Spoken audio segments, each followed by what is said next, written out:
खुश आमदीद दोस्तों। उम्मीद है आप सब लोग खैर खैरियत से होंगे। कल की वीडियो में हमने डिस्कस किया था वेव फोर के लिए। जो ग्रीन सर्कल में वेव फोर है, इसका पुल बैक स्टार्ट हो गया है। और इनिशियली मैं इसको 5 वेव्स ले रहा था ए में, और फिर 3 वेव्स बी में, और फिर 5 वेव्स सी में, like A B C. A B C तो हमारा तकरीबन उसी तरह से है, 3 वेव ही होगा ये। लेकिन इसमें दो चीज़ें इम्पोर्टेंट हैं।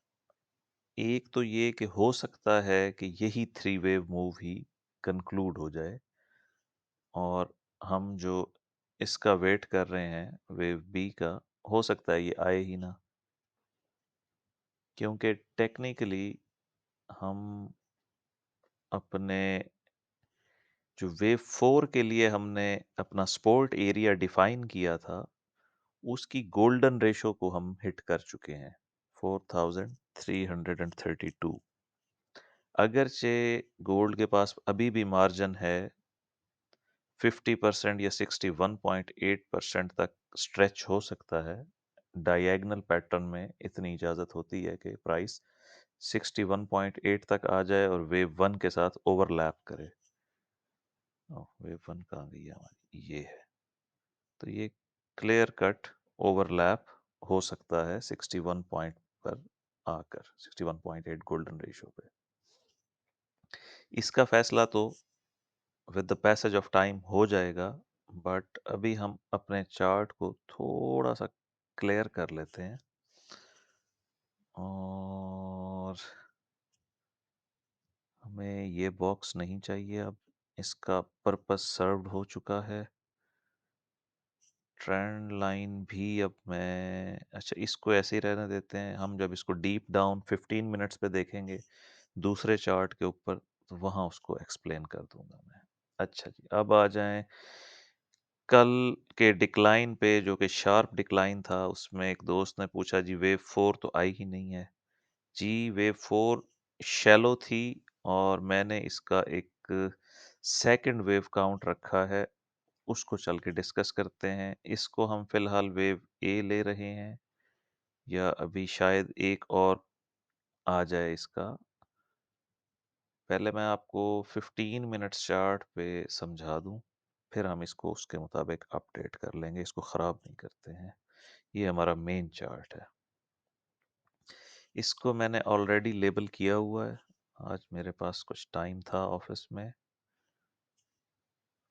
तो ये हमारा मेन थीसिस है कि गोल्ड ने वेव थ्री का टॉप किया था 4380 पे। देन वेव फोर आई, वो इस गोल्डन रेशियो से रिएक्ट किया उसने, और यहाँ से वेव फाइव स्टार्ट हो गई। ये हमारा मेन थीसिस है। ऑल्टरनेटिवली अभी भी हमें थ्रेट मौजूद है कि हम फ्लैट करेक्शन में ए, बी और सी में वापस नीचे 3800 तक जा सकते हैं, बट वो अल्टरनेटिव है, वो हमारा मेन सिनेरियो नहीं है। मेन सिनेरियो के मुताबिक वेव वन कंप्लीट है, वेव टू कंप्लीट है, वेव थ्री कंप्लीट है, वेव फोर चल रही है, और फिर वेव फाइव आएगी। वेव फोर में उसी तरह जिस तरह मैंने आप, आप लोगों ने शायद वो वीडियो देखी हो या ना, सिल्वर की एक वीडियो बनाई थी जिसमें मैंने ये बताया था कि डायगोनल पैटर्न में ट्रेंड लाइंस ली जाती हैं, एक जो वेव वन को टच कर रही हो और वेव थ्री को, दरमियान में उसकी टचिंग ज़रूरी नहीं है। फिर उसी सेम ट्रेंड लाइन को उठा के हम वेव टू जहाँ पे है उसके साथ टच करा देते हैं, तो हमारे पास वेव फोर का area of support in form of trend line आ जाता है। कि हो सकता है कि वेव फोर इस ट्रेंड लाइन को टच करे और फिर रिजेक्ट हो। ठीक है जी, वहीं पे हमारी, मेरा ख्याल है गोल्डन रेशो भी वहीं पे है, क्योंकि अभी तक गोल्डन रेशो को प्राइस ने हिट किया है। गोल्ड, हाँ गोल्ड में तो हो चुका है, सिल्वर में नहीं किया था। ठीक है, यहाँ पे गोल्डन रेशो हिट हो चुकी है 38.2। और नेक्स्ट जो है वो 50% है, और 50% ही हमें चाहिए, उसके साथ वेव वन ओवरलैप हो जाएगी, और ट्रेंड लाइन भी हिट हो जाएगी। ठीक है जी। इसके लिए मैंने इसको 15 मिनट पे जाके थोड़ा सा इसका स्ट्रक्चर चेंज किया है, जिसमें हमारे पास बी वेव नहीं आने वाली, और हम यहीं पे इसको कंक्लूड कर रहे हैं। ये है हमारा स्ट्रक्चर। जो पहला डिक्लाइन था वो 3 वेव था, A B C as wave A. उसके बाद हमारे पास आया 3 wave up, 1 A B C as wave B. और यहाँ से अब हम जा रहे हैं 5 वेव डाउन, सी का जो इम्पल्स है, 1 2, ये 3, अब ये 4, और एक डिप और आ जाए तो हम इस ट्रेंड लाइन को भी हिट कर लेंगे, और जो 50% रिट्रेसमेंट टारगेट है वो भी हिट हो जाएगा। ये है अल्टरनेटिव सिनेरियो। इसमें हमने ये रेजिस्टेंस एरिया रखा हुआ था वेव 4 के लिए, ये वाली रेड वाली वेव 4 इंटरनल, जो कंप्लीट करेगी वेव सी को।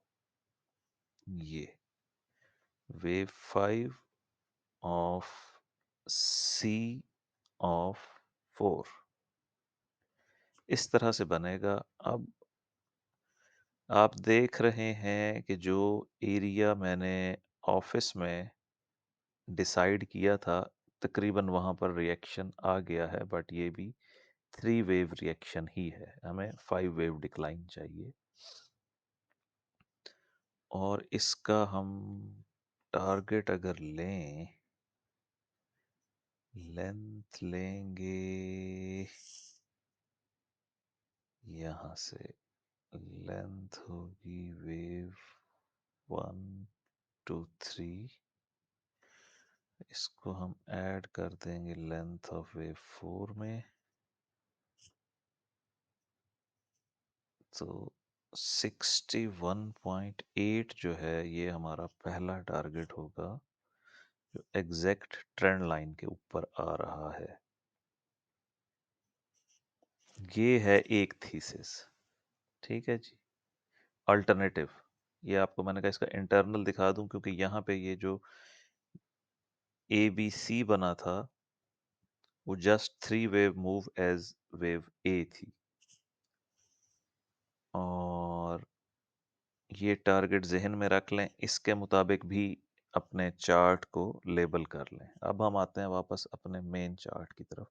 ये सिर्फ मैं उसका इंटरनल स्ट्रक्चर आपको दिखाना चाह रहा था कि अगर एक डिप और आ जाए जो कि इस वेव काउंट के मुताबिक एक्सपेक्टेड है, तो हमारा 50% टारगेट भी हिट हो जाएगा, जो रिट्रेसमेंट का 50% है, ट्रेंड लाइन भी हिट हो जाएगी, और ये 5 वेव्स भी क्लियर कंप्लीट हो जाएंगी। अब हम आते हैं अपने मेन चार्ट की तरफ। उसके मुताबिक ये जस्ट वेव ए है, इसको हटा दें, इसकी जरूरत नहीं है।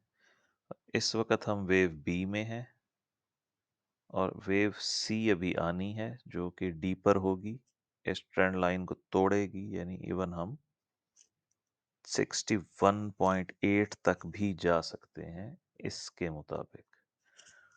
और यहाँ जो हमारा रेजिस्टेंस एरिया है ये उससे फ़र्क होगा उस वाले चार्ट से, उसमें तुमने वेव 4 का रेजिस्टेंस एरिया लिया है, इसमें हम एरिया लेंगे पूरी होल मूव का, और उसके अगेंस्ट देखेंगे वेव बी कहाँ तक जाती है।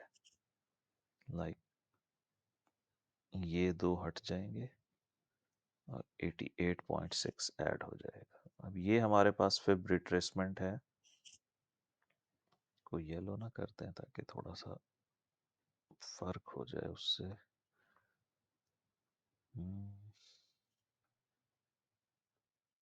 ठीक है जी। ये है स्नैरियो जिसमें हम डीप यानी 61.8 तक जा सकते हैं,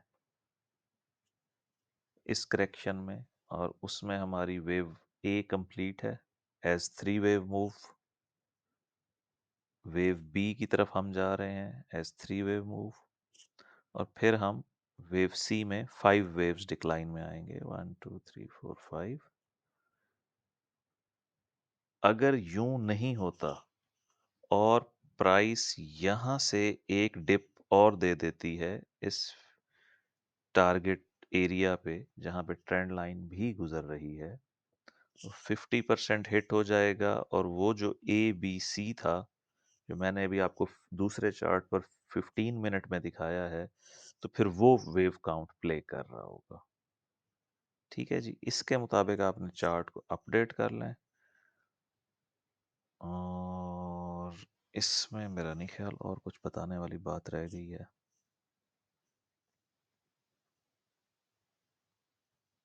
हाँ, एक चीज़ और, वो ये है कि हम अभी तक इसको 3 वेव में नीचे ला रहे हैं जिगजैग पैटर्न में, A B C in the diagonal. अब ये फ्लैट करेक्शन भी हो सकती है कि फर्स्ट 3 डाउन, 3 अप, और फिर 5 डाउन आए, या ये ट्रायंगल भी हो सकती है, ए बी सी डी ई, और फिर ऊपर की तरफ जाए। अभी तक हमारे पास कोई एविडेंस नहीं है, क्योंकि डेटा जितना आज तक की कैंडल के मुताबिक हमारे पास है, वो वाला जो वेव काउंट है 15 मिनट्स वाला, वो हाईली लाइकली है, यानी उसकी उम्मीद ज़्यादा लग रही है मुझे। बट कोई भी वर्डिक्ट फाइनल करके मैं आपको नहीं बता सकता, इसलिए मैंने आपको सारे सिनेरियो दिखा दिए हैं। जो इसमें से प्ले आउट होगा तो हम उसी को लेकर फिर एक्चुअल लेबलिंग अपने चार्ट की उसी तरह से अपडेट कर लेंगे। ठीक है दोस्तों, मिलते हैं कल की वीडियो में।